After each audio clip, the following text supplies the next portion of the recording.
Hello, and thanks for joining us for the Pharmacy Cannabis Lecture Series. My name is Candace Hawes, and I want to thank all of our viewers and all of our customers from the Pharmacy Santa Ana, Santa Barbara, Berkeley, and the Pottery in LA for joining us today.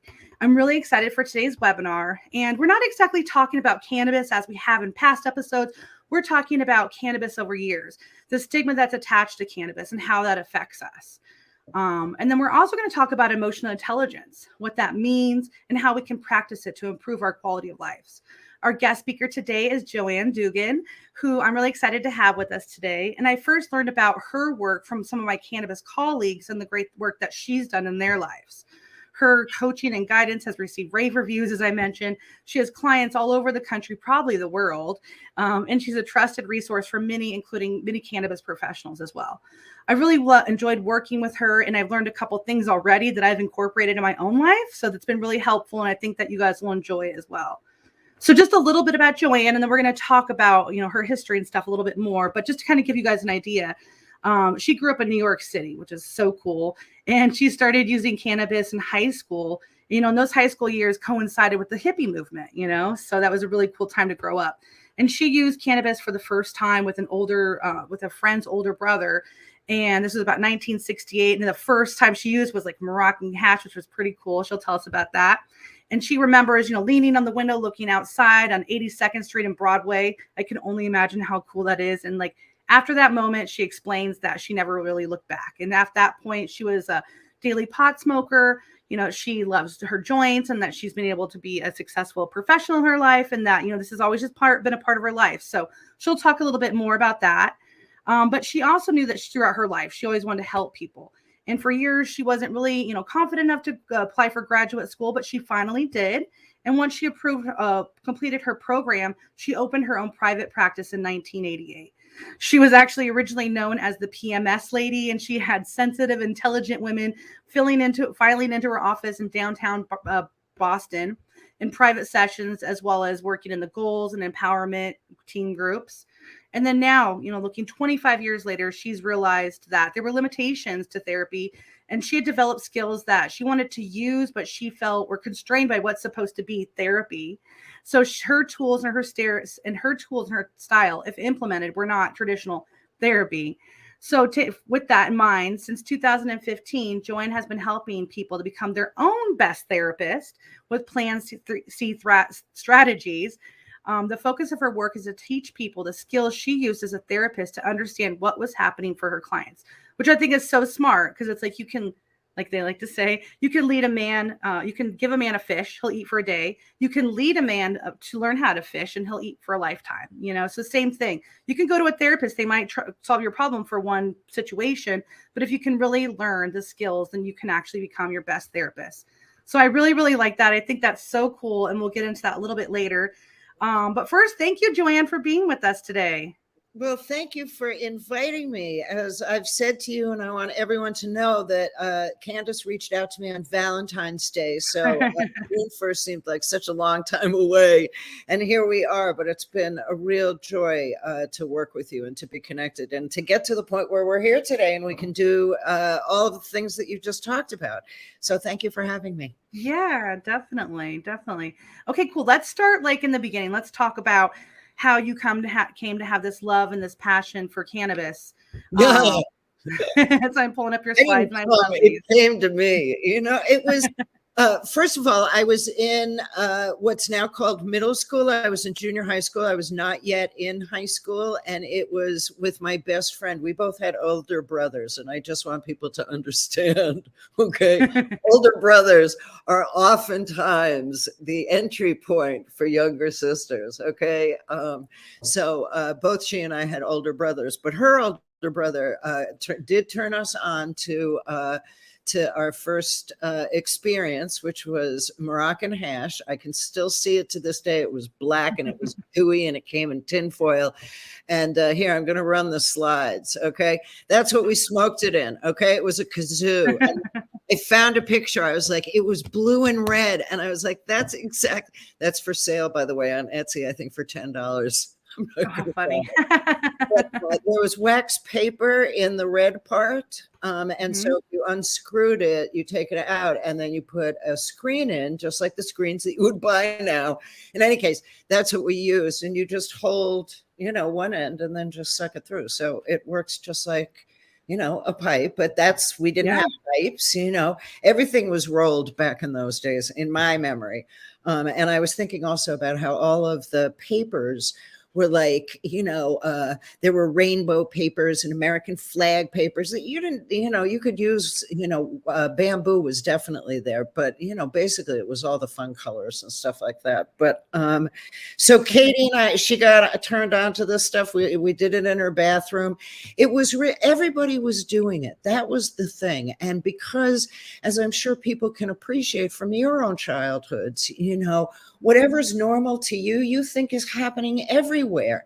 So it was 1968, 1969, and everybody was, the hippies were alive and well. The Vietnam War, it was in full blast.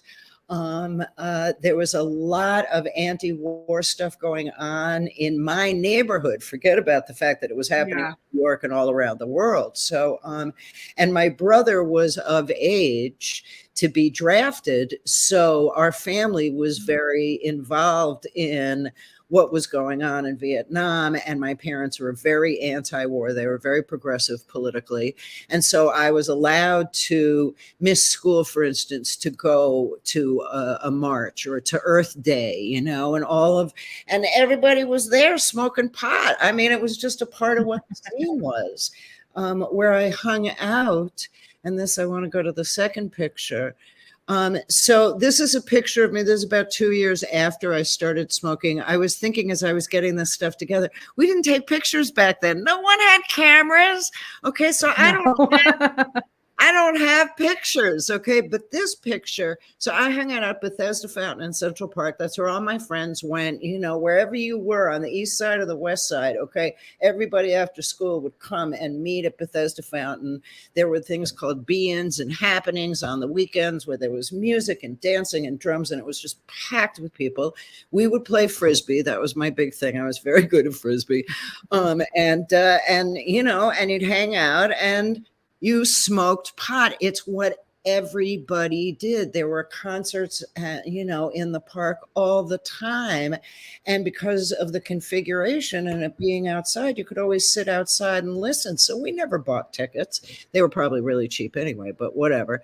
So this picture, there was a photographer, this little old guy, okay? He went by the name Pepsi. And I picked this picture because it's of me. Again, I was probably about 14 years old there. So I was about, a year or two beyond my first smoking. I was definitely stoned in this picture. And he wanted to take my picture. I told him that I really didn't like my smile. And so he said, all right, well, that's fine. He said, well, what I want you to do is, he said, laugh, get your smiles out, and then I'll take your picture. And that's when he caught me. And when he gave it to me, he stamped his information on the back. And I, of course, lied to my parents about where I was because I was not supposed to be hanging out, smoking pot, playing Frisbee after school. Okay, but that's what I did. So when I brought it home, I had blacked out with marker. So that's what's on the back. I don't have any of his information anymore. But I was so amazed because I was like, wow, I've got a nice smile. So it was also, and smiling is a big part of what I teach people. So it's sort of, here we are all these years later. But in any case, so Pepsi, who was the photographer, took that picture of me. So that was Bethesda Fountain, 1970. Okay, so now fast forward again. I'm stoned. I looked for pictures where I knew I was. This is the day I graduated from college. I went to Bard College, which was, known as the Little Red Whorehouse on the Hudson. So it was a wonderful experience. I learned a lot about a lot. I smoked a lot of pot. And what we did the day that we graduated, this was after the actual ceremony, but there were, I don't know, the school only had 500 kids when I was there all total. So maybe there were 100 people in my graduating class. And as we were lined up, we just were passing joints up and down. And again, nobody said anything to us. I never worried about getting busted. I just want people to understand that. Okay.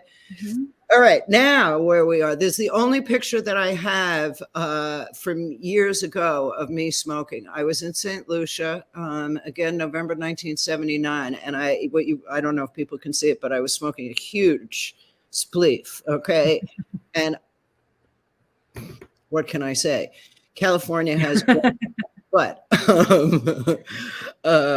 so I after college I moved to San Francisco. That's when I really got into pot. Now again, I'm still in a culture where in the 70s pot was everywhere. Everyone was smoking. Mm-hmm.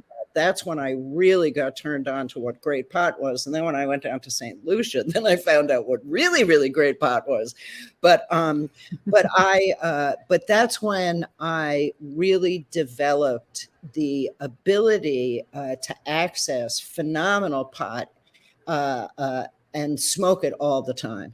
And so it was really in 1977 when I moved to San Francisco that my daily use of cannabis started. And I was doing it social. We didn't think about it recreational, medical, anything else. I just really liked it, and I enjoyed doing it, and everybody did it. And there was no stigma. There was, there weren't the incarcerations even going on in the numbers that started happening. Not to say that the incarceration rate wasn't,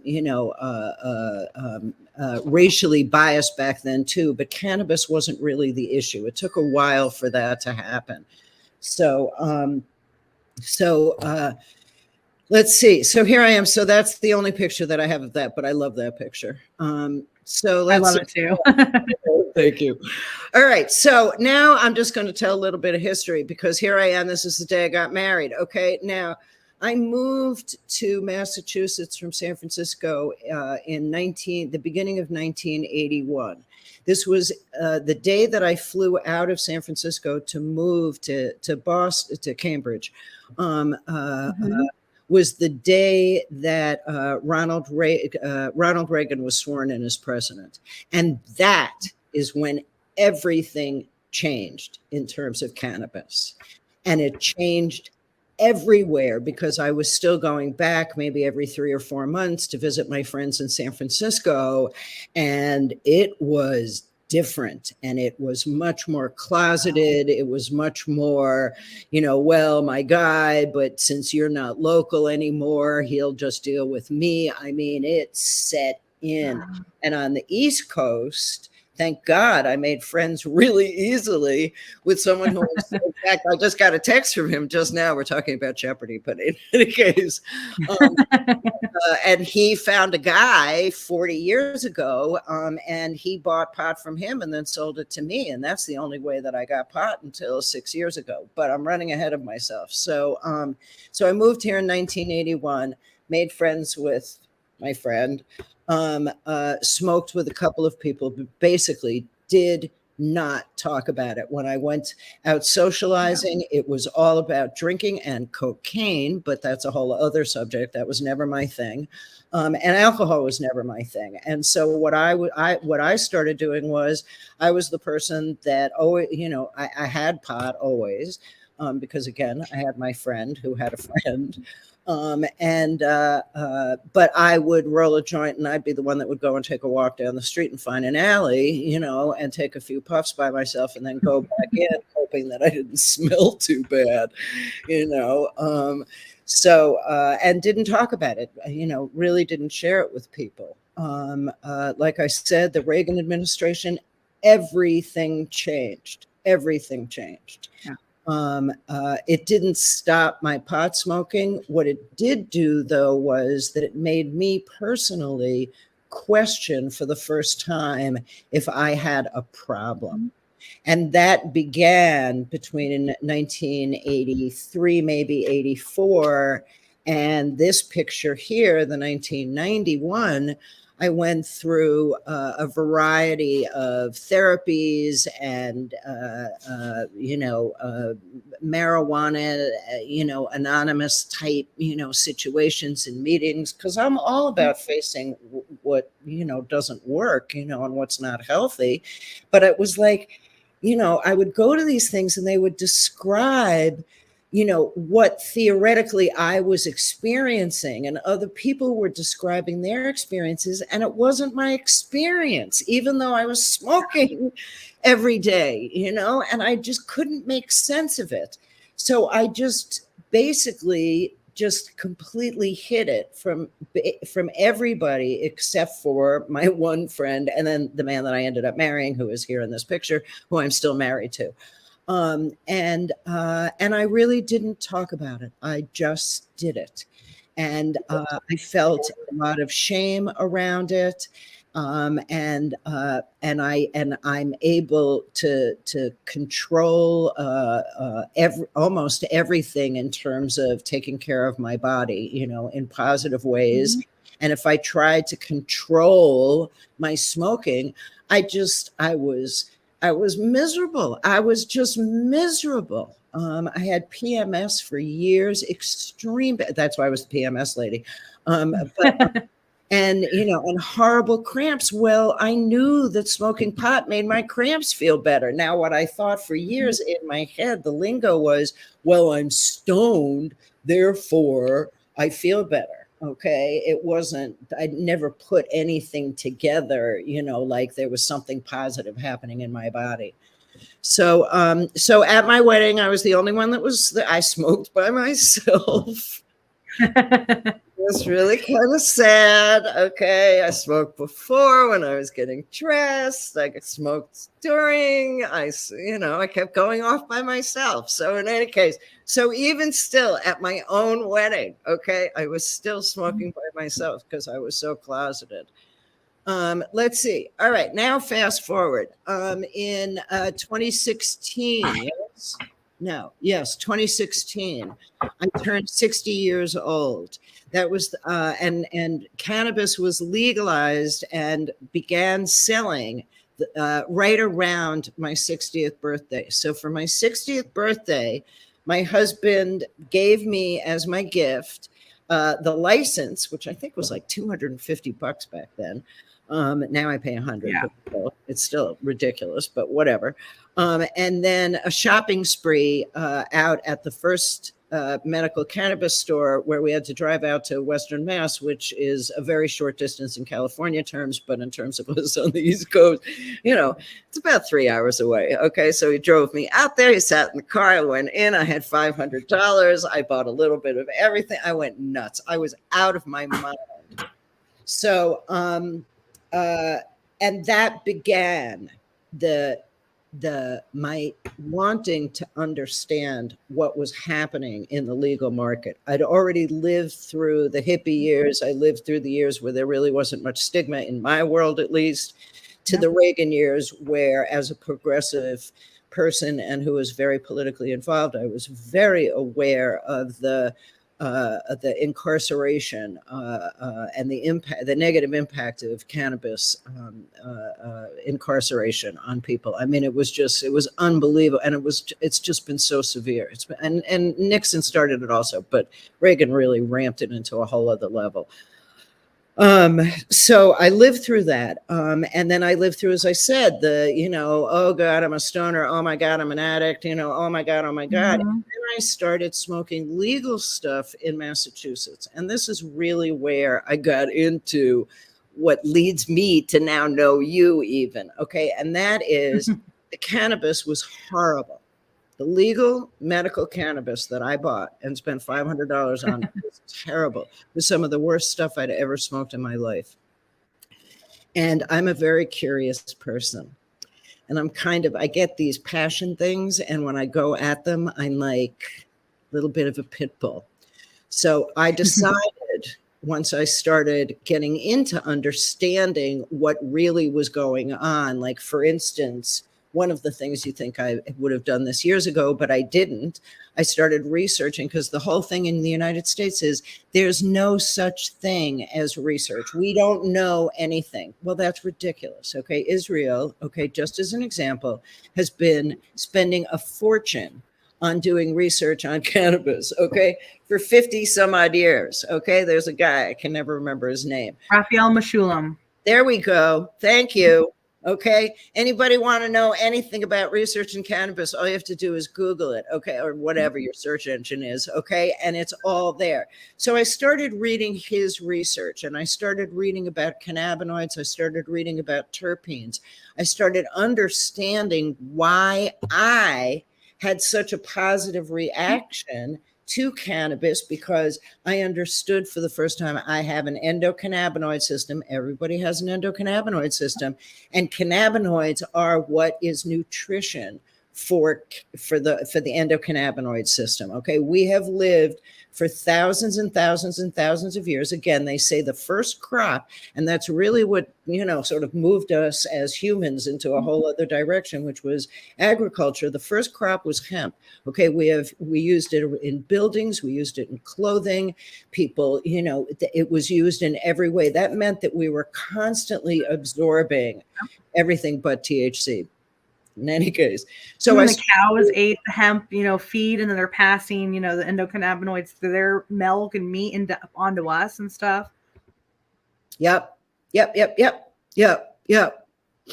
So then, and I'm going to be, let's see. All right, I'm getting to it. So then I got involved in the local scene because I wanted to see what was happening. Okay. And I just want to go through some stuff. So I started showing up at everything. And my thing was I volunteered. So we have in Boston the Freedom Rally. So I was there. I met Deb and Granny. I know she's a controversial figure. I thought about not putting the picture up, but whatever. I just want you to know I was out there and around and, running into people. Here, you mentioned Frenchie Cannoli. Yeah. Oh, man, he and I had such a good time together. And I'm, may he rest in peace. So I didn't know anything about him. I got invited to this event. Worcester, Massachusetts is about an hour outside of Boston. I live in Boston. And I went, and it was in December, and it was this warm, beautiful night. It was incredible. And he set up his whole hookah and everything else outside. And, there were maybe 10 people there, and he and I started talking because he said to me, he said, finally, someone who's as old as I am. And what we realized was that I think I was 3 or 4 years older than he was. So this picture is, he's going, no, I can't believe you're older than me. And then he was the picture. So then he's like, yeah. And then he leans into me. So that was what was happening there. So it was very sweet. So I was out and about and like meeting all these people and finding out more and more about what was going on in the pot scene. I then was invited. We have something called the Harvest Cup, which is a big competition. And I got invited, and they gave me the sign that was what the picture is. You can't really see it. That was my table. So they gave me a table, and they labeled me the pot expert in Massachusetts. And that kind of happened, it was like, I wasn't really, I didn't have any, I was doing my emotional intelligence thing. I wasn't doing that. I was definitely saying to people, I want to be the pot expert in Massachusetts. Okay. But in any case, so that was the sign. I had a little, podcast going for a while, and I interviewed Rick Naya. I don't know if people know him on the West Coast, but on the East Coast, he looms large. He considers himself to be the father of hybrid. So he's also a little bit younger than I am. And, he and I, we've smoked a lot of pot, not together, but separately. So in any case, so that's just a screenshot of one of the shows that I did with him, at the Harvest Cup. I then also, and this is all running up into the pandemic, started then reaching out to get people to talk about emotional intelligence, but for gatherings for people to come together and be able to smoke pot and have that be a part of the experience. Because I really wanted to move people away from alcohol.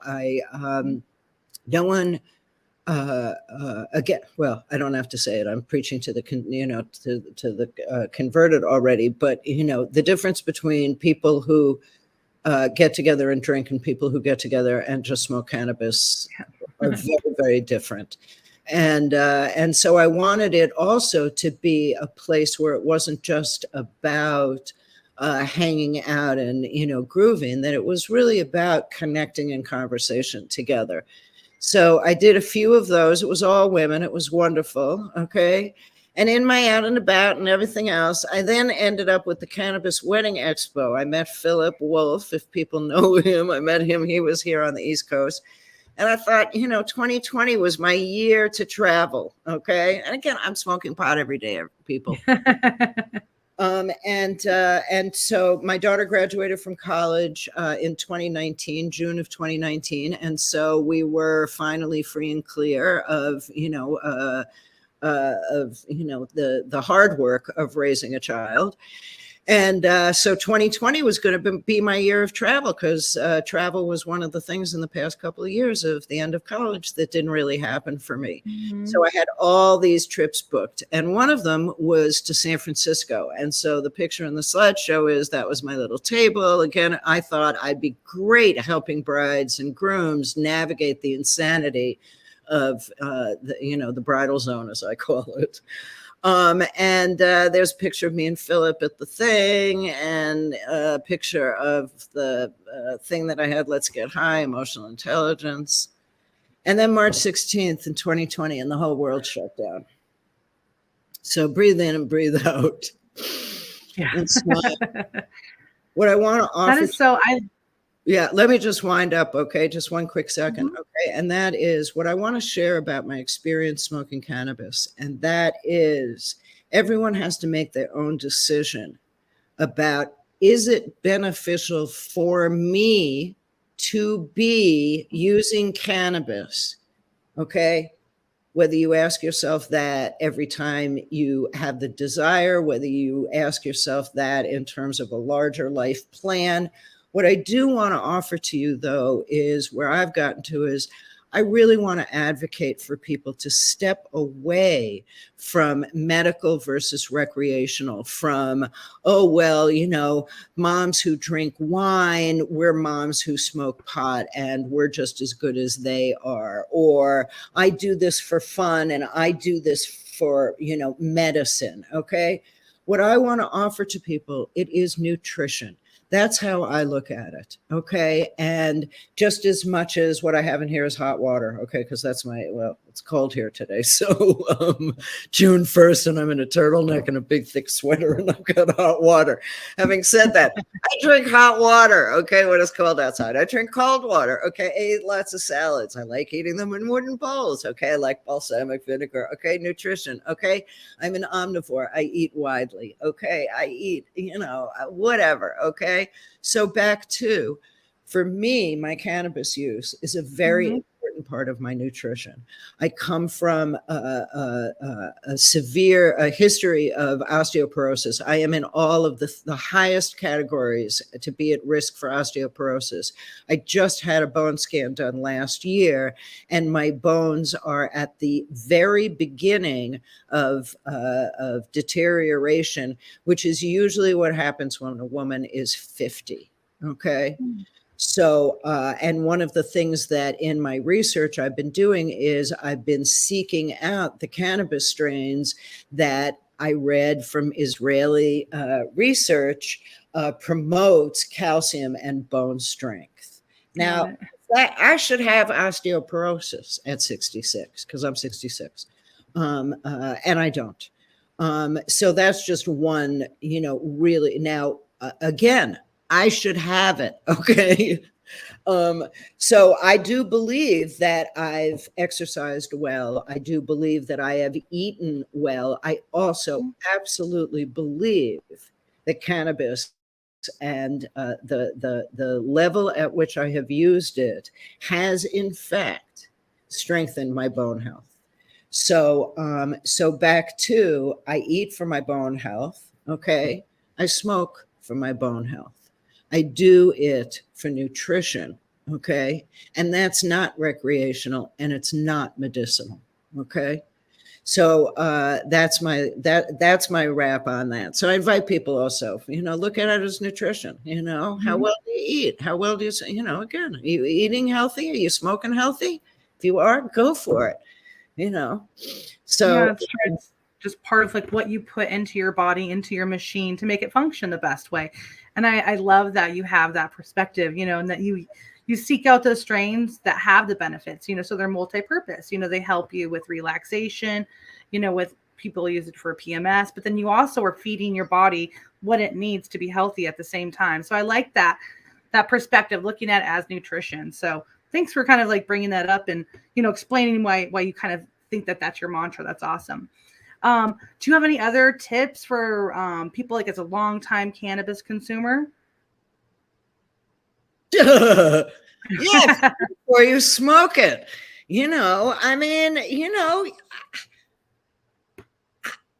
I think it's great. Okay, this is where I can sound like an old woman, okay, which I really, I am, all right, and I fully embrace it. I love it. Okay, so, take a really healthy approach to your life and take a really healthy approach to cannabis also, and it's up to you to decide what that means. The old lady in me is like, like what I would see when I would go, for instance, to the Freedom Rally, okay, which is outside in Boston Common and everything else, and it's very festive.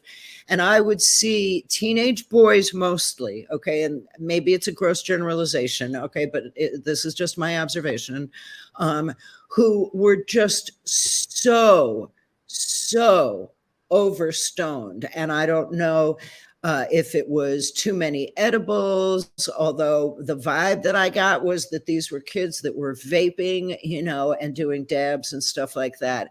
And I thought they were just as stupid as, teenage boys who get drunk. They weren't, they were just, and I like teenage boys. So, don't get me wrong, so I can see that. I certainly have, a number of people over the past few years have reached out to me, describing to me, I don't remember the name, I'm terrible with names of things, when people,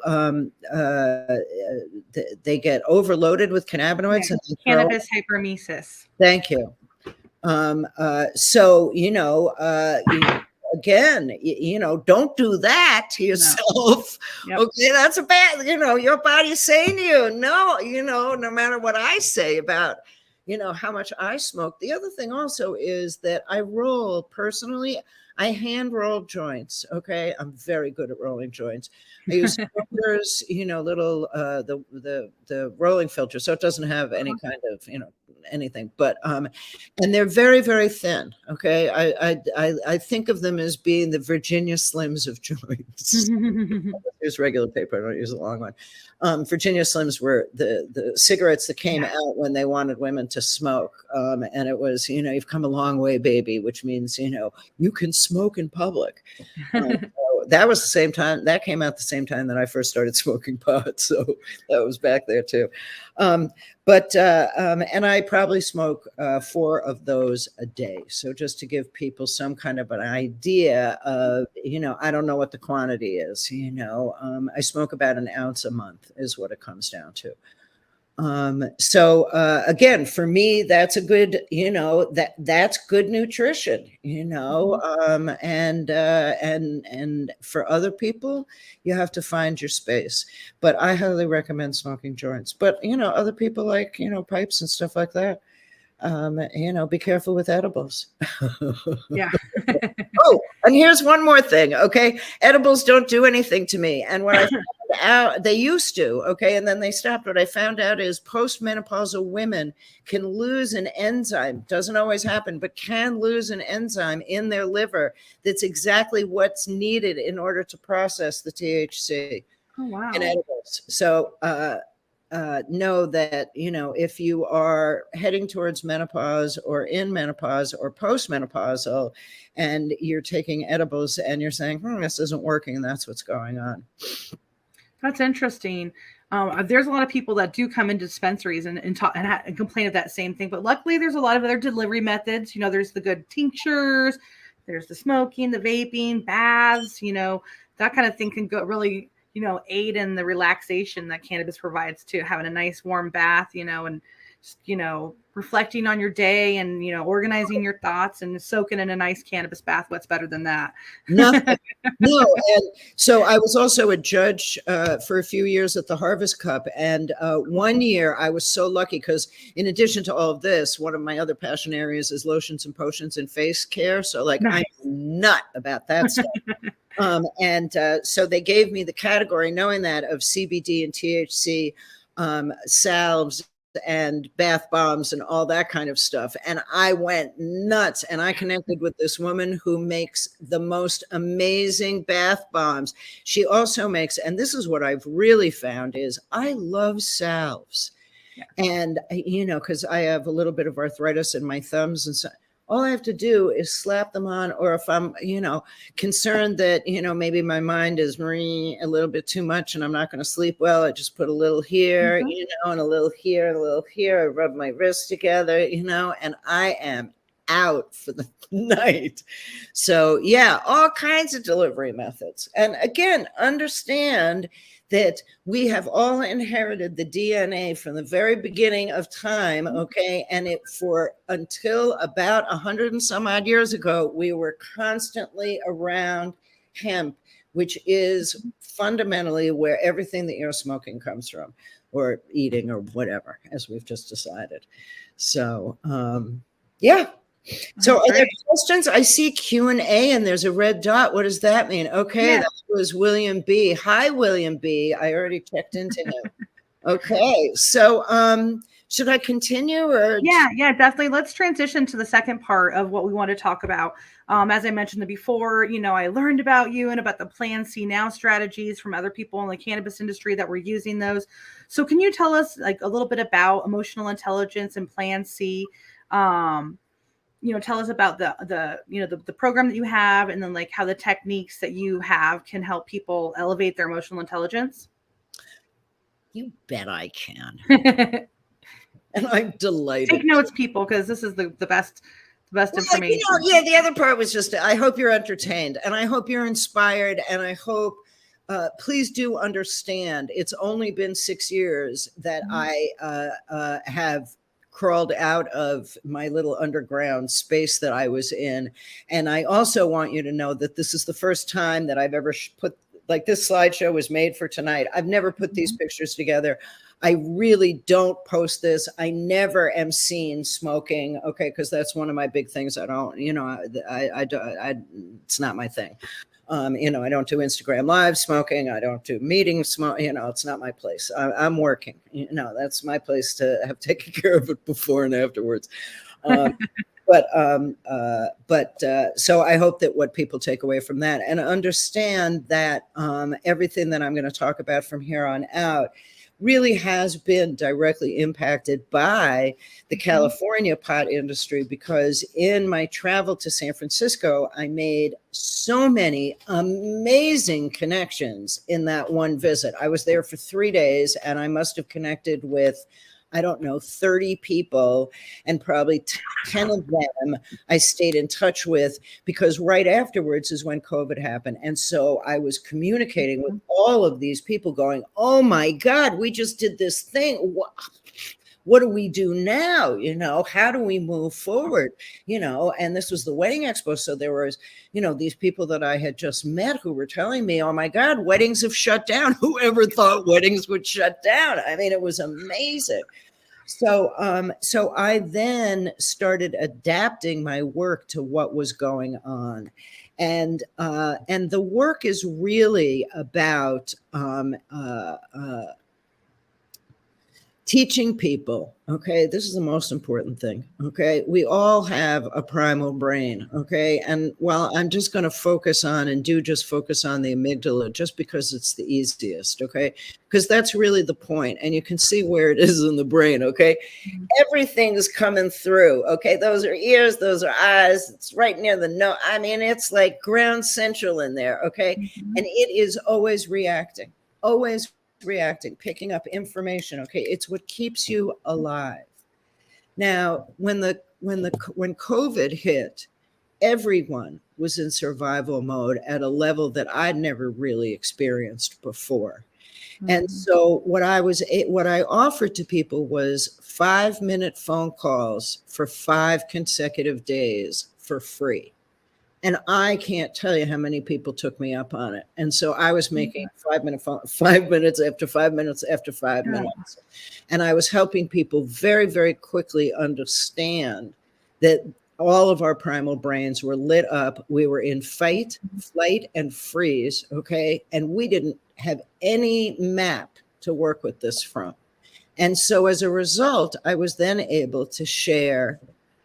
Again, when you feel all these things, right? This is when I made this Wordle during that time. Okay, this is what people were feeling. Whoops, what just happened? Sorry about that. I'll put that back up. Okay. It's not what's happening, it's how you handle it. So thank you. That's exactly. So in any case, so I was working in that space, okay?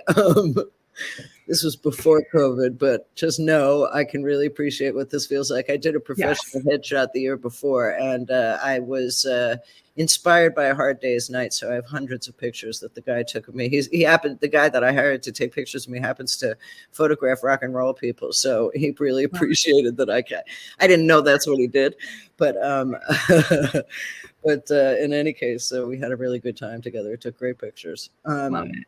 So where I work with is these concepts, okay, that your primal brain's on all the time, okay? The reason that people tell you when you're upset to calm down and breathe, okay, is because it calms your primal brain down. Now, when people tell you that, that's the worst thing they can do because you're already in a reactive mode. So when someone says breathe, you're a bit ready to either fight, where you say, shut up, don't tell me what to do, okay? Flight, where you just go and run out of the room, or freeze, where you just stand there looking at them like, I can't believe you're telling me to breathe, okay?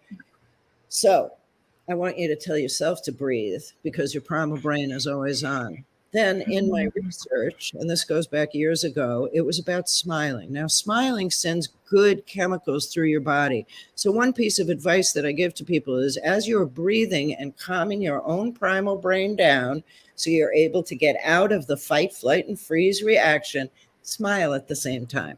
I have people resist this. It's a woman last week that I was talking to, and she was like, I think smiling is stupid. Okay, well, that's fine. I said to her, I said, smile, especially when you don't want to. And so she was like, no, I don't want to. I said, that's exactly right. So finally, and this is something that I do say to other people, but I just happened to have been last week. I said, think of it as face yoga. Okay.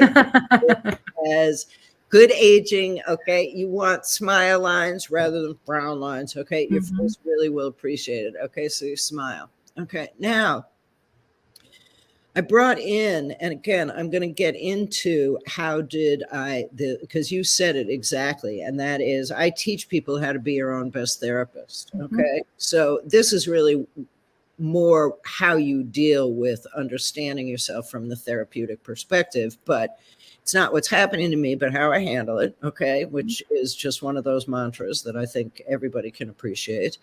And then the work moves into, and this is my personal twist, identify and focus on your values, okay? The best of who we are based on our values, okay? For me, my guiding value, and I have many of them, okay, but it's integrity.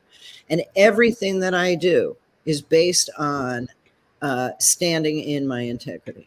Okay. And if I'm not, well, then I stand in my integrity and, and face it. Okay. Because sometimes you don't always do it. Okay. But that's my focus. So that's just an easy example. Okay. The other piece that I want to share with people about my perspective is the dominant paradigm is broken, okay? And it's the one thing, and this picture is something I saw this on it's me in the, I don't know if people can see it, but it's me in the reflection, leaning down, taking that picture with my iPhone years ago. But the thing about the dominant paradigm is it doesn't work. And COVID has shown us how it doesn't work. Mm-hmm. And we're now fighting our way through seeing how much was broken before and how just it's been exposed, our education system, our healthcare system, the list goes on and on.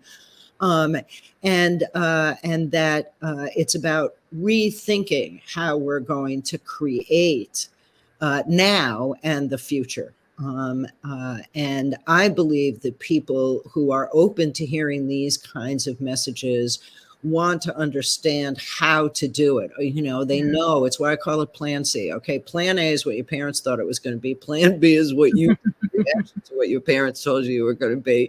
Okay, and then when you go, oh God, what do I do now? Okay, that's when you probably want to subvert the dominant paradigm, because probably either A and B were on the dominant paradigm. Mm-hmm. So how do you find that space inside yourself, because you've got all your craziness and all your guilt and all your this and your parents' expectations and your expectations and the world's and your community, and the list goes on. So here's just a list of some values and whatnot. Okay. What I want to offer, again, values can be love, integrity. They can be peace. They can be calm. Okay. This is an old ad from the first run of Infinity. It was a spread in a magazine, and I pulled it out years ago, and I've had it on my refrigerator for decades. So that's my refrigerator, and that's my value sign. So those are my values, and I want to offer to people that values also can be these kinds of words too. What the therapist does in terms of sitting and listening, and what I did, was I had to understand what people were saying to me so that it really made sense, rather than getting stuck in the weeds of the story. And so I started understanding that there are thoughts and feelings and perspectives that people have about their experiences. Their primal brains are on all the time, okay? And so their thoughts, feelings, and perspectives, what's being impacted by the primal brain and what is being handled by the 21st century person, or back years ago, the 20th century person that was actually sitting in front of me.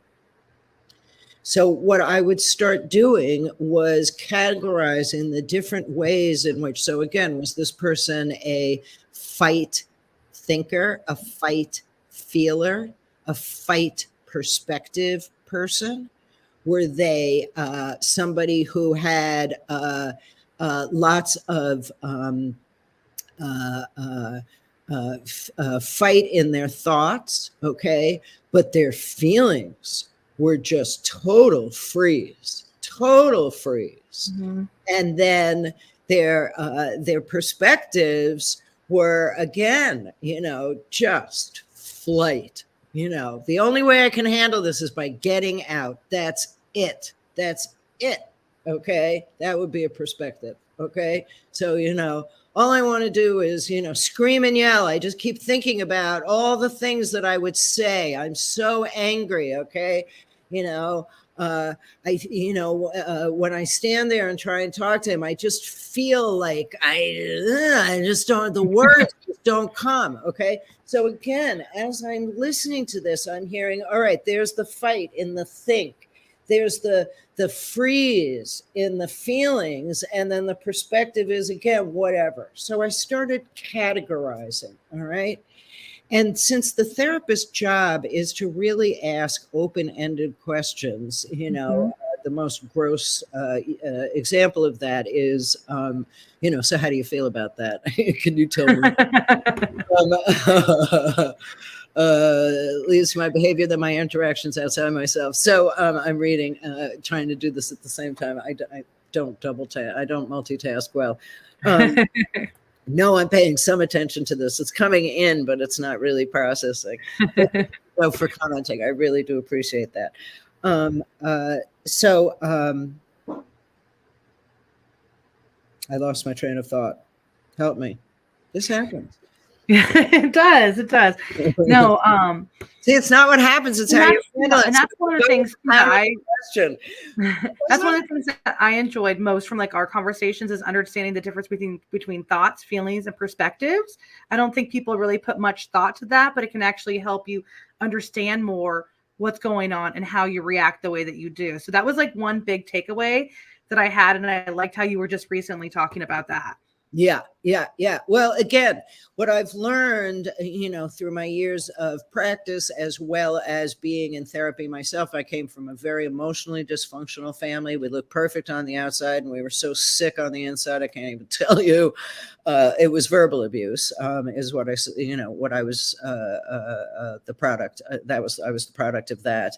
Oh, love Albert Ellis. I love Albert Ellis. I love him. Oh my goodness, one of my favorites. Yes, Carl Jung, really, Abraham Maslow, they really impacted me. Carl Rogers. Okay, if people know these names, all right.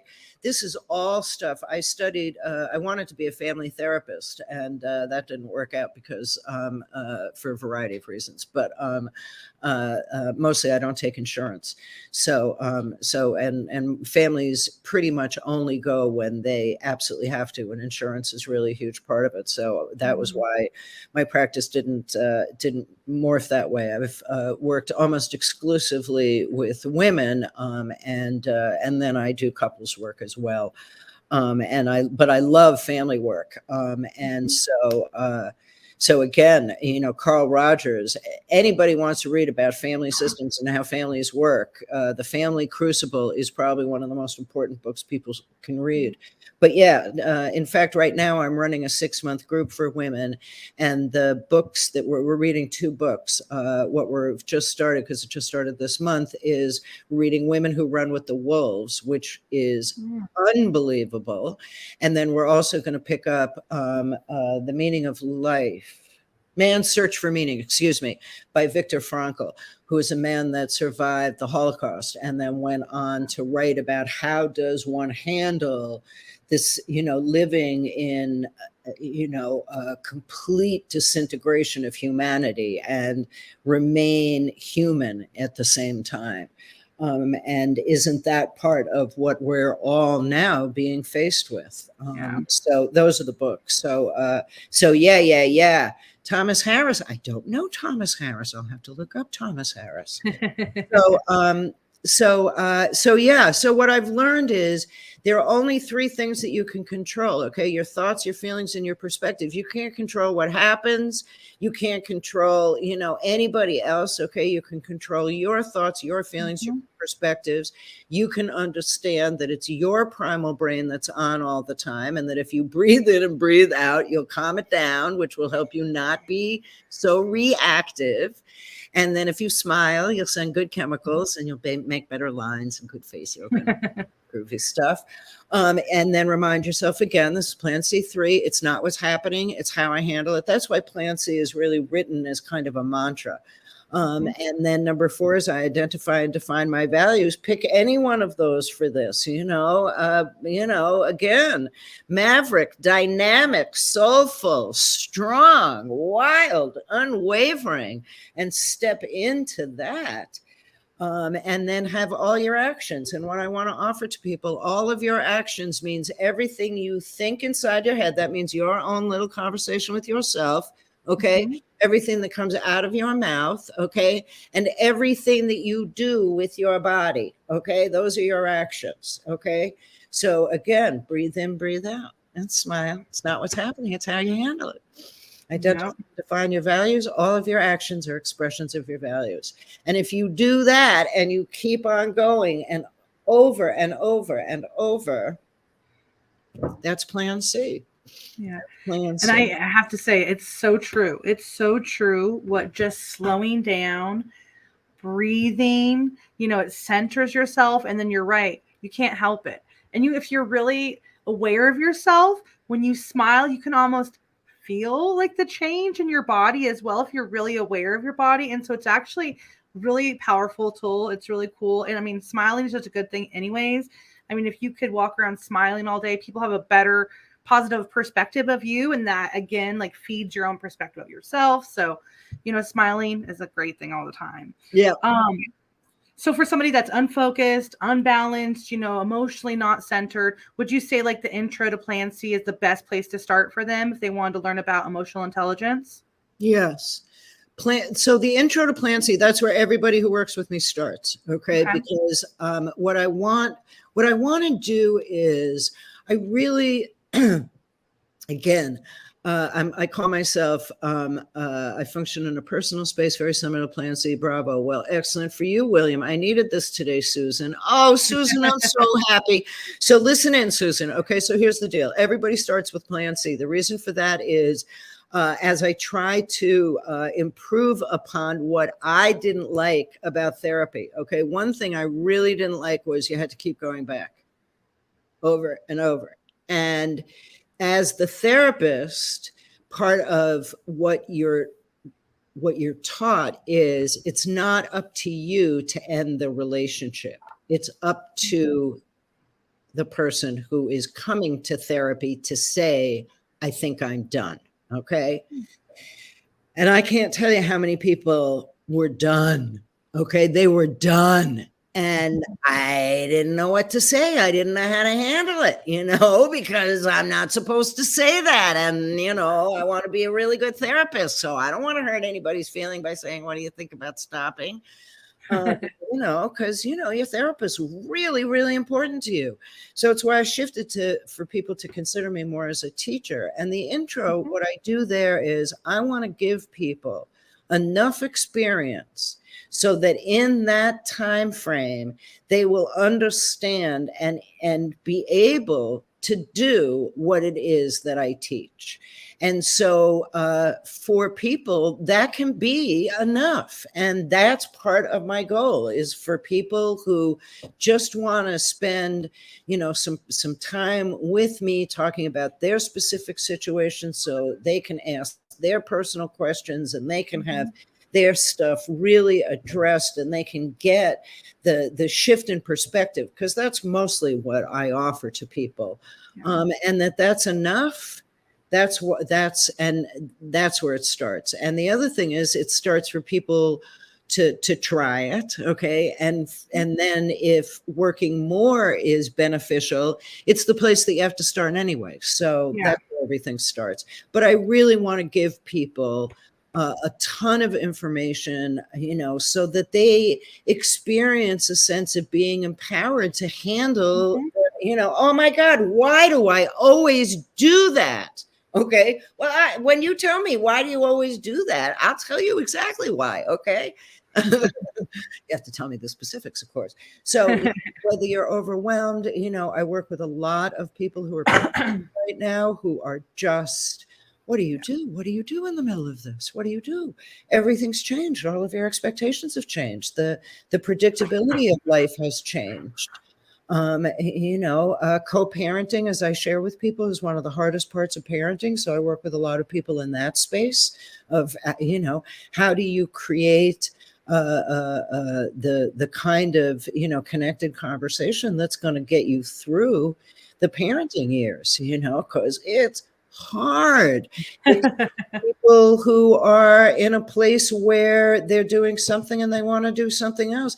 The main thing, okay, and this is what I'm going to end with in terms of this particular moment, okay, the main thing is the people that really benefit from working with me are having something happening right now, okay, and where they are is, what do I do now? Yeah. Oh, there we go. I didn't realize I had that in. Yeah. Your thoughts, your feelings, your beliefs, your experiences. That's right. There we go. That's perfect. And so if somebody wanted to get a hold of you, what's the best way to do that if they wanted to take advantage of the Plan C? You can get me at okay, so I just had my new website put up, and I can't transfer plantcnow.com for 60 days because I switched from one thing to another thing. So it's my name, joannedougan.com. As you can see at the very top of this slide, visit www. And thank you very much. My last name again, it's Dougan, D-O-U. Sorry. Okay, everybody makes the same mistake. Joanne Doug, D-O-U-G, like the boy's name Doug, A-N.com. Okay. And there will be a link. I'm going to create a meditation, an audio meditation. And if people come to my website and put their email in, they will receive the recording. And again, I'll go through some of what I talked about today, and it will be in like a meditation. And the way that I create those is I loop it so that you can just keep listening to it over and over again. You know, I don't start with the beginning. Hello, this is Joanne Dougan. I don't do that. I just go right into it. So you'll get that. Again, Pharmacy Friends for 33% off of the intro.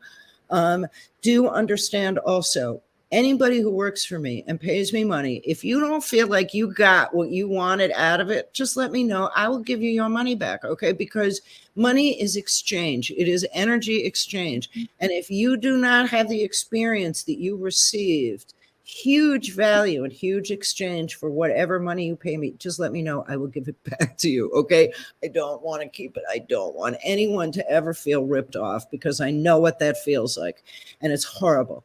So, and again, I groove with a lot of people, but a lot of people also, you know, don't like my methodology or don't like how upfront I am, or, you know, they just, you know, I'm not right for them, you know, which is fine. It happens. So again, if that happens with anybody, you just ask for your money back. Okay. Oh, I love that. That's very honorable. But you know, it's just like cannabis. Cannabis isn't for everybody, you know, like this may not be for, but I have a good feeling that most people that talk to you probably find a lot of value and find a lot of worth and really enjoy it. Because I know that I've enjoyed working with you so far. Can we do one last thing? Can you guide us like in a maybe 1 minute meditation? Oh, absolutely. Cool. Okay. So, first of all, everybody take your hands together. Okay. And what you want to do is, I don't study Reiki or anything like that. I do know though that now, if you just pull them apart just a little, you'll feel a little energy. Feel that little warmth. Yeah. Feel that? Okay. So you can do that. Okay. While you're doing that little thing. Okay. And anytime you want to, just rub your hands together again. But sit up straight. Roll your shoulders back. Keep your hands just a little bit apart. Okay, and breathe in and breathe out and smile and breathe in and breathe out and rub your hands together. Maybe breathe in and breathe out, and then take your hands near your face and smile and just move it.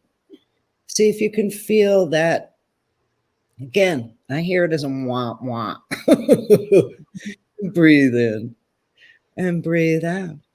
And put your hands down anywhere where you feel is beneficial. And breathe in and breathe out. And put your right ear to your right shoulder. And lower your left shoulder down as you breathe in and breathe out. And lift your head up and smile.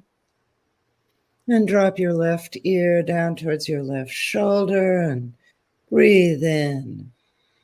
Lower your right shoulder down, breathe out.